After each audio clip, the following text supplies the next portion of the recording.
presencia está en medio de nosotros, nosotros podemos recibir de Él. Amén. Así que voy a ministrarle la palabra que el Señor me dio. Mateo 23 del 1 al 15. El cristianismo, diga conmigo, cristianismo. El cristianismo, humanamente le llamamos una doctrina, pero el cielo en realidad ve un reino donde su rey es Cristo. Entonces, pero el cristianismo está basado en Cristo. Y una de las cosas que el Señor me habló para usted, para nosotros, es que usted debe aprender a anclarse en Cristo. Porque si usted está mal anclado, usted puede hacer muchas cosas. Usted sabe que las diferentes doctrinas, como el budismo, ellos creen en Jesús. Todas las religiones de la tierra creen en Jesucristo. Casi todas. La única diferencia del cristianismo es que nosotros creemos en Jesucristo, que Él es Dios, y ellos no. Ellos lo tienen en sus libros, en sus Biblias, como un profeta, como un maestro. Pero la única diferencia en nosotros es que nosotros creemos que Jesucristo es Dios. Dios mismo, que tomó forma de hombre, vino a la tierra por medio de la Virgen María. No tiene la sangre de José ni la sangre de María, tiene su sangre real del cielo.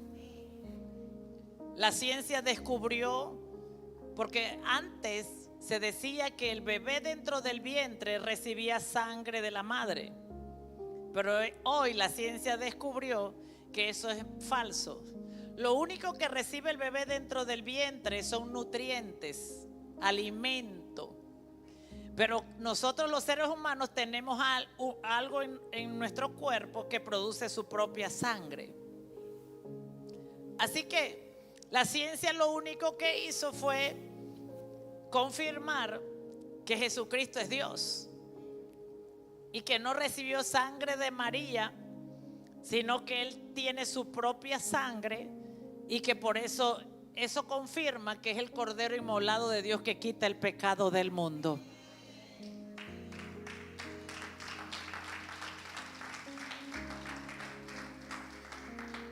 Entonces, el cristianismo vamos a hablarlo desde el punto de vista humano, es una doctrina, está basada en Jesucristo como Dios. ¿Esto qué quiere decir? ¿Para qué me sirve esto? Que el verdadero cristianismo que nació en la iglesia primitiva, en el libro de los Hechos, está basado en la fe en Jesucristo. ¿Y esto qué quiere decir? Que para que sea puro, para que sea genuino, para que no esté adulterado, para que no esté adulterado, Él está basado únicamente en las enseñanzas de Jesús. ¿Esto no le gustó a usted? A mí sí. Esto está basado únicamente, el cristianismo genuino, puro y original, está basado únicamente en la enseñanza de Jesús.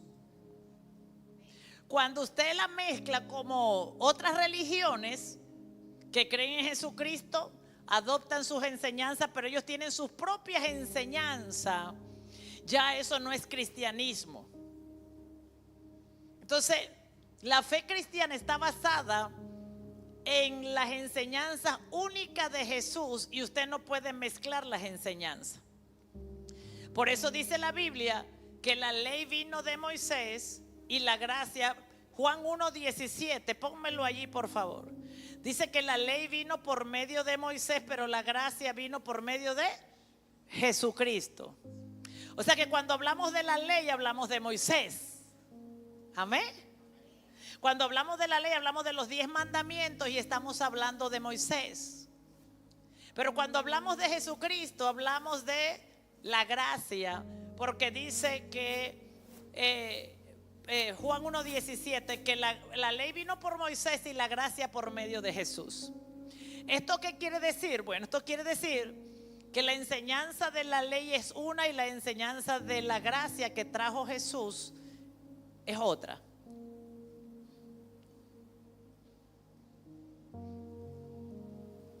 Y que para nosotros lo más importante son las enseñanzas de Jesús. Amén.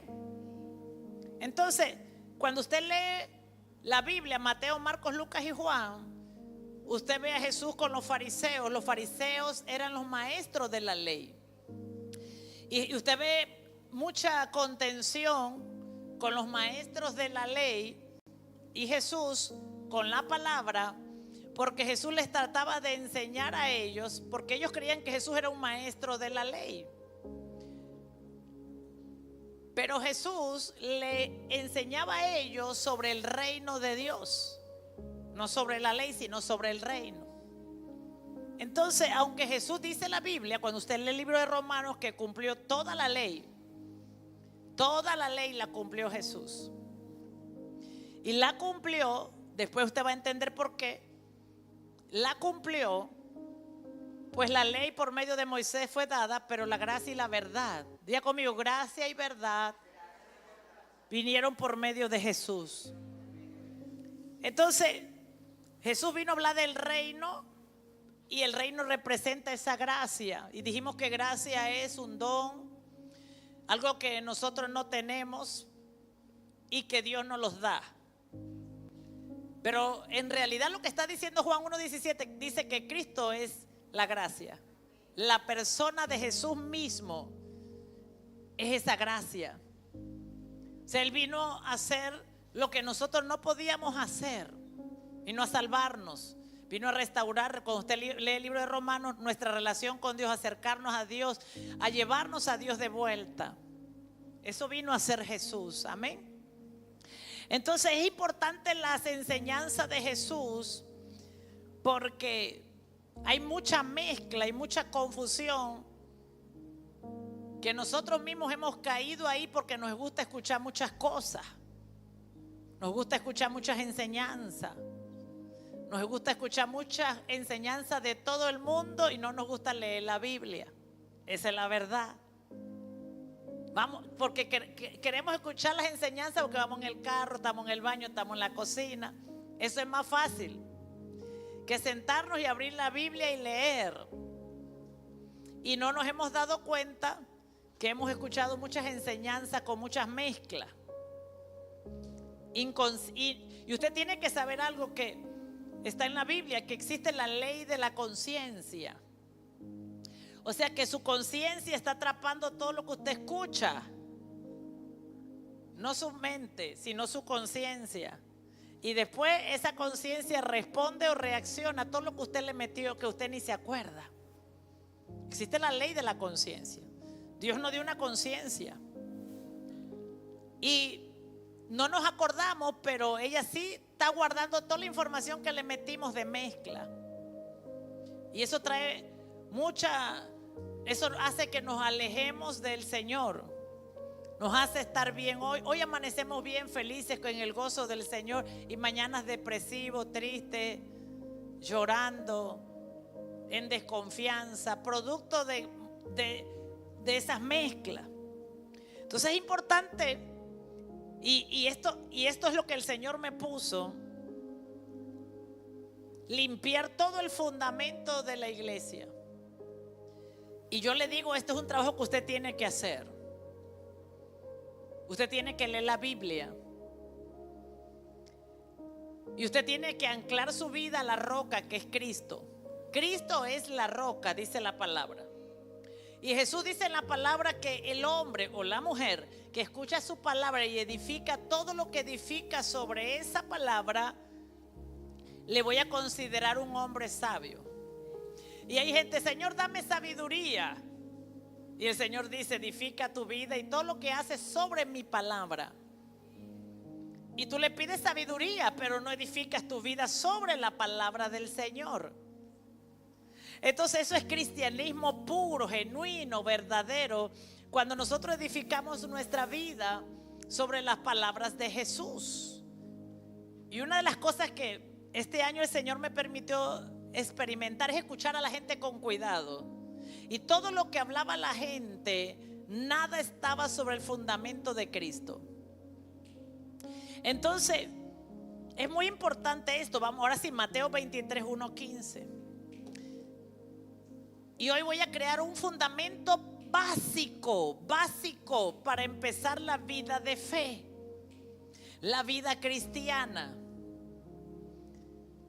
Toda persona que entrega su vida a Cristo tiene que saber cosas básicas de las enseñanzas de Jesús. Por eso cuando una persona viene a la iglesia por primera vez, yo lo primero que le digo: compre su Biblia y lea Mateo, Marcos, Lucas y Juan. Empiece por Juan. Porque si usted empieza por... Jesús está en Génesis, Jesús está de Génesis y Apocalipsis, pero Jesús es revelado en el Nuevo Testamento. Revelado. Así que cuando usted lee Mateo, Marcos, Lucas y Juan, usted comienza a conocer las enseñanzas de Jesús. Y cuando yo comienzo a conocer las enseñanzas de Jesús, yo las comienzo a abrazar y a vivir. Entonces, cuando yo pongo mi vida en ese fundamento, yo comienzo a leer el libro de los Hechos. Después voy a Romanos, porque ahí está toda la obra de Cristo y la ley. Gálatas, la obra de Cristo y la ley, la gracia y la ley. Romanos y Gálatas habla de la gracia y de la ley. Entonces, cuando usted ya se lee, Jesucristo se le revela a Pablo y le habla de la gracia, los detalles mínimos. Y cuando usted conoce eso y lo entiende, usted va a Génesis y entonces usted comienza a ver a Jesús en cada escenario de Antiguo Testamento. Entonces esa es la manera de formar un fundamento sólido en la fe cristiana. Si usted busca eso, si usted vino para buscar a Cristo, eso es lo que debe hacer. Crear un fundamento sólido en la fe cristiana. Entonces Jesús dijo una de las enseñanzas más importantes que Jesús dio fue: entonces habló Jesús a la gente y a sus discípulos diciendo: en la cátedra de Moisés se sientan los escribas y los fariseos. Observe, Jesús dice cómo son las escuelas de Moisés. Se sientan los escribas y los fariseos.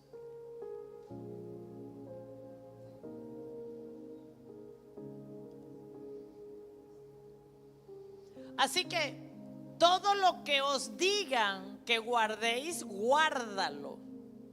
Está hablando de la ley. Y hacedlo. Jesús está diciendo que la ley es buena. Y todo lo que ellos enseñan, háganlo. Porque cuando usted hace algo, por ejemplo, la ley decía que si tú guardabas los 10 mandamientos, tú eras bendecido en esto, en esto. Por eso Jesús le dice en las cátedras de Moisés: todo lo que te digan, hazlo y guárdalo. Porque la única manera de conseguir todas esas bendiciones es guardándolo. Eso es lo que Jesús está diciendo. Jesús está diciendo: la ley es buena. El problema no es la ley. Cuando usted lee Romano, el problema no es la ley es buena. Jesús dice: la ley es buena. El problema es que nadie la pudo guardar. Nadie pudo cumplirla. Y mira lo que dice Jesús: mas no hagáis conforme a sus obras, porque dicen y no hacen. Aquí está el problema. Jesús dice: los maestros de la cátedra de Moisés mandan a la gente y le dicen que hagan, pero ellos no lo hacen. Porque nadie, usted ha conocido gente así, que le diga que haga, pero ellos no lo hacen. Eso viene de la ley. Ese espíritu o esa forma de operar, esa forma de proceder viene de la ley. Cuando te dicen haz esto y ellos no lo viven, entonces Porque atan cargas pesadas y difíciles de llevar. Eso es lo que está diciendo Jesús, que la ley es una carga, es una carga pesada, y las ponen sobre los hombros de los hombres, pero ni ellos con un dedo quieren moverla. Gente que le dice a la gente hagan tal cosa, pero ellos ni con un dedo. Esos eran los maestros de la ley. O sea, ellos no podían cumplirla. Antes hacen todas sus obras para ser vistos por los hombres. O sea, Jesús está diciendo, esto es lo que produce la ley. Que ellos solamente hacen cosas para que los demás los vean que lo están haciendo. Pues ensanchan sus filacterías y extienden los flecos de sus mantos. Y aman los primeros asientos en las cenas y las primeras sillas en la sinagoga y las salutaciones en las plazas, y que los hombres los llamen rabí. Y que los hombres los llamen rabí. Pero vosotros no querráis que os llamen rabí. Déjamelo ahí. Pero dice Jesús, pero vosotros no queráis que los llamen rabí, porque uno es vuestro maestro, el Cristo, y todos vosotros sois hermanos. Léalo. Dice, pero vosotros no queráis que le llamen rabí. Jesús le dice a sus discípulos, pero ustedes no quieren que les llamen rabí. ¿Qué sigue, por favor? Perdón, regresa. Voy aquí primero. Voy por parte. Jesús, hay una traducción, otra traducción. Esta traducción es Reina Valera, ¿verdad? Ok, creo que la Nueva Traducción Viviente dice: a ninguno llaméis rabí, porque uno solo es vuestro rabí. Diga conmigo, uno solo es vuestro rabí. ¿Usted alguna vez leyó esto y no lo entendió y siguió? Dice, a ninguno llaméis maestro, pero porque uno solo es rabí. Y después dice maestro. Ahora, en el libro de Efesios 4:11, la escritura dice que Jesucristo constituyó a unos apóstoles, a otros profetas, a otros pastores, a otros evangelistas y a otros maestros. Diga conmigo, maestro. Pero vemos a Jesús aquí diciéndole: a nadie llaméis rabí. ¿Cuántos han leído esto alguna vez y se confundieron? ¿Sí? Bueno, porque la Biblia, el lenguaje original de Jesús y los discípulos era el hebreo, usaban el arameo y también el griego. Entonces, cuando se escribió en esos idiomas, y cuando se tradujo, para entender lo que él quería decir, hay que ir a la traducción original para interpretar qué quería decir. Entonces, cuando usted va a Efesios 4:11, dice que él constituyó 5 ministerios y uno es maestro, no rabí. Uno es maestro, él no dijo rabí. Pero acá en Mateo, él dice: a nadie llaméis rabí. ¿Por qué? Porque la palabra rabí es, aquí en Mateo 23:8, es la palabra katseketes. Kat es una palabra griega que significa guía. Es muy importante lo que hoy le voy a enseñar. Es una palabra que quiere decir guía, y está compuesto de otras palabras que significa comandar, dirigir, mandar, con autoridad, oficial, estimar, considerar, principal, creer, dirigir, entendido, estimar, gobernar y guiador. La palabra rabí, en Israel o en esos países, un rabí no es cualquiera persona. Ellos entienden lo que significa ser rabí. Y los fariseos de ese tiempo se ponían en la posición de rabí, y por eso Jesús les enseñó a sus discípulos lo que era ser un rabí. Y por eso dice: porque uno es vuestro maestro. Diga conmigo, uno es mi maestro, el Cristo. Díganlo de nuevo, porque uno es mi maestro, el Cristo.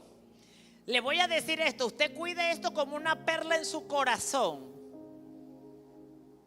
Cuídela para librarse de los falsos, de los lobos rapaces. Uno, dijo Jesús, es nuestro rabí. Ahora, ¿quién es un rabí? La palabra original dice guía. Y lo que está diciendo aquí, que un rabí establece la doctrina, o sea, la enseñanza. ¿Lo agarraste? Pero dame un amén para yo saber que no lo tengo que repetir.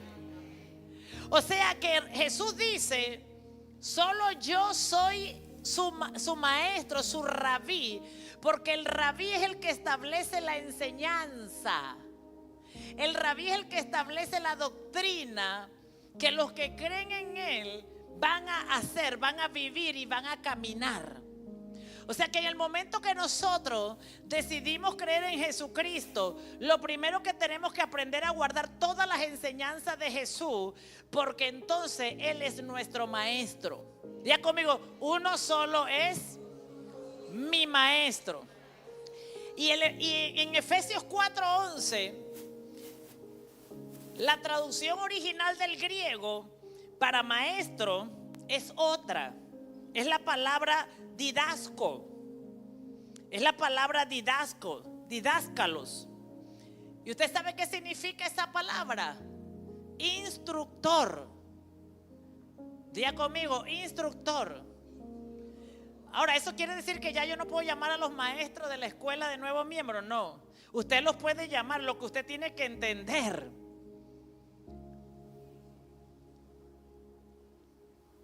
La revelación, que en el momento que usted recibe a Jesús como su Señor y Salvador, usted no puede recibir, no, si usted quiere ser cristiano y vivir bajo la protección de Cristo, usted no puede recibir una doctrina que no sea de Jesús.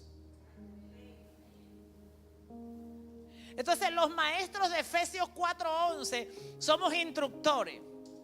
La palabra instructor, escucha esto, la palabra instructor, que es la palabra didasco, significa, por ejemplo, doctor, maestro, pero anote, padre de familia. Padre de familia, esto es importante.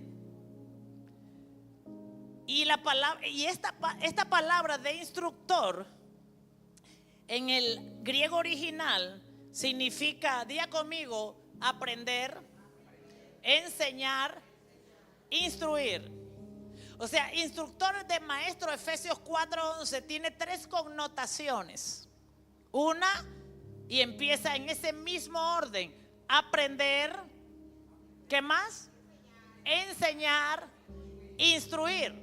¿Qué quiere decir esto?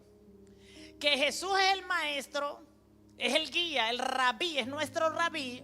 Él pone la doctrina. Nosotros, al recibir a Cristo, aceptamos la doctrina. Primero aprendemos su doctrina. Diga conmigo, primero aprendo su doctrina. Luego enseño su doctrina. No mi doctrina propia. Que eso es lo que está pasando en el cristianismo. Que aprendemos la doctrina de Cristo, la hacemos a un lado y queremos ser rabí como Jesús. No se deje engañar. Si a usted le enseñan algo que no es una enseñanza de Jesús, huya. Porque esa es la gente que Jesús dijo, que Jesús recibió, y ellos, maestro, en tu nombre hicimos. Jesús le dijo, fuera de aquí, hacedores de maldad, yo no les conozco. Esa es la gente que quisieron usar el nombre de Jesús, pero nunca les interesó la doctrina de Jesús. Y comenzaron a hacer cosas solo para que los vieran a ellos, como los fariseos, para manipular gente, para controlar gente, para que gente les siguiera. Así que un instructor es uno que aprende, luego enseña lo que aprendió y luego instruye. ¿Qué es instruir? Dirige. La palabra instructor significa cabeza de familia. O sea que una vez una persona aprende la doctrina de Cristo y la enseña a otro, Dios lo puede constituir cabeza de una familia. ¿Cuántos me dicen amén? O sea que puede ser cabeza